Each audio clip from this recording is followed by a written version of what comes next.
knight walks down a path carrying his supplies. Approaching from the other direction is a group of men. Two lead in the front, extremely dirty and dastardly looking. A third follows behind, bound and roped and gagged. The men stop when they see the knight. They look at each other, and the leader steps forward, a hand on his sword. The knight stops. He looks at the men. After you, sir. The leader gestures past his party, allowing the knight to pass. The knight looks at each man. His eyes settle on the one in chains. The knight rests his hand on the hilt of his sword. The follower nervously steps forward. We don't want no trouble. This ain't no slave. We ain't slavers or nothing. The leader shoves the follower back and eyes the prisoner. The knight grasps his sword. Pardon, sir. My friend is just worried on how this is looking. We is just transporting this prisoner in the name of the law. Nothing more. We ain't no outlaws. We lawmen.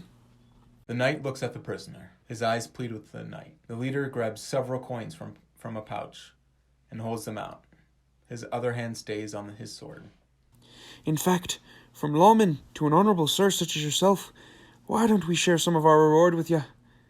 A little appreciation for your understanding. The knight looks at the coins, and then to the leader's hand on his sword, then the follower's on his dagger. The leader glares at the knight. The knight shrugs his bag up more and releases his grip on his sword. The leader smiles and releases his grip. The knight slowly walks to the group of men. The leader drops several coins into his open hand. The prisoner struggles against his bonds and cries. The knight walks past him.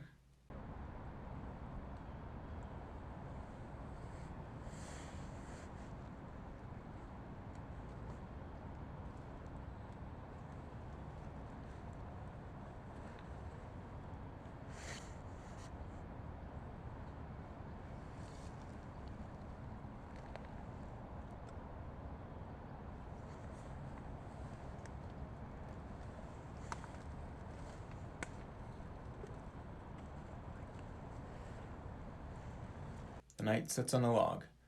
He plucks the feathers from a chicken carcass. Put down the chicken, pack up your things and get off my land. A well-dressed and slightly armored man walks into the clearing. This is my land, and that is my chicken. You have no right to be here. The knight keeps plucking the chicken. Fuck off. I'll kill you if I have to. The knight shoves a stick into the chicken and places it over the fire. As he rises, his cloak drops from his shoulders, revealing his armor. You'd kill an anointed knight? The man steps back. You don't look like a knight. You don't look like a killer. The knight slowly sets his sword down. He pulls out the bag of money he received from the leader and follower. Let me pay for this mistake, sir. The knight holds out the bag. The man eyes the money. The man lowers his sword tip. The knight slowly rises. The man reaches out and then gasps. A knife slides out of his chest, held by the knight. The man crumbles. Clap, clap, clap. The knight spins. The leader claps, holding the prisoner's rope between them. The follower tackles a knight from the side, and the two go rolling.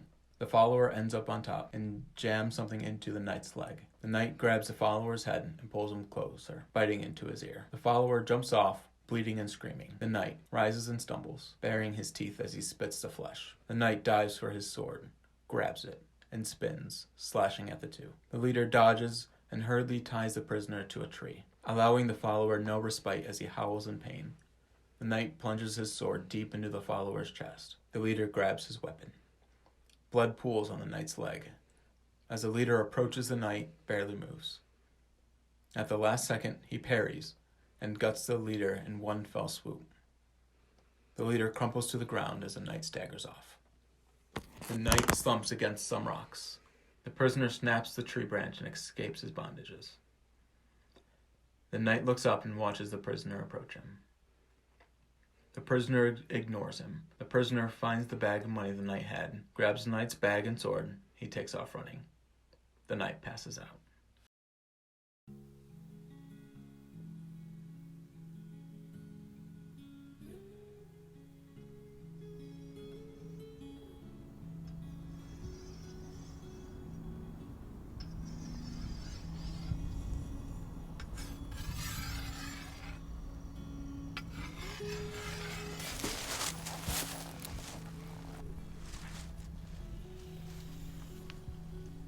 You awake?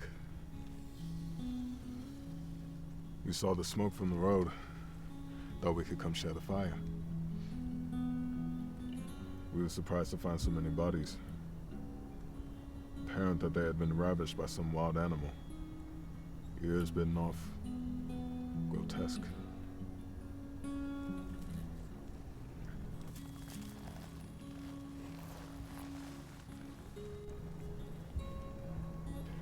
Clearly, those cowardly men tried to ambush you in your sleep.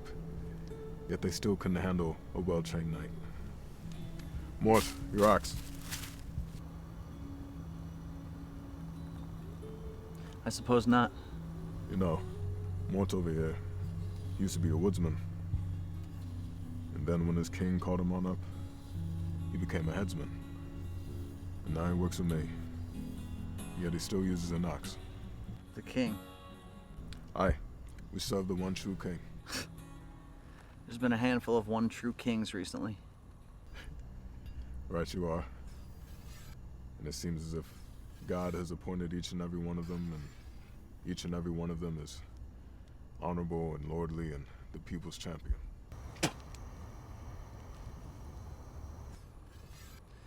You speak openly for somebody who works for the king. Those in our profession usually don't live long enough to worry about what we say. In your profession?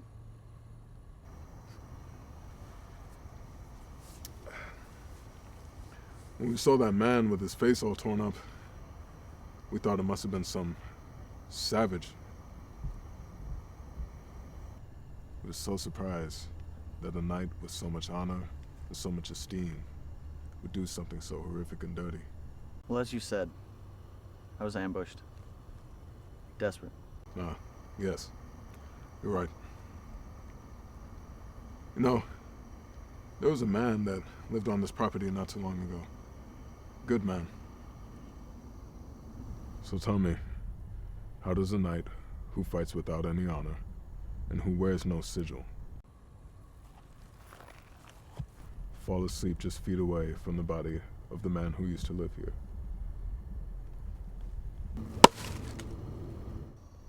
He's buried. I found that there are 3 types of knights. The loyal and brave, the ones who you hear all the stories about. Chivalrous and honorable. I've never met any of these men because they all die living their imaginary morals. The second type of knight is a wolf in sheep's clothing. They're the ones who come home from the war.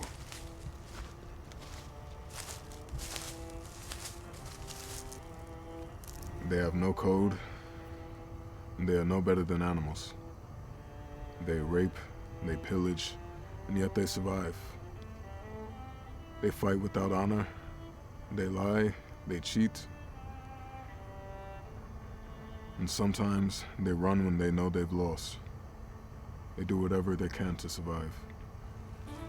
That is, survive long enough until someone like me or Mort can come put an end to them. And then the third type of knight isn't a knight at all. Desperate men who strip the bodies of the first type of knight, the dead ones, to try to make their lives better. But putting on armor does not make a man honorable. And desperate men do desperate things, often leading them to become the second type of knight. Then leading them to me or Mort. Well, which knight am I? Well, you're not the first type.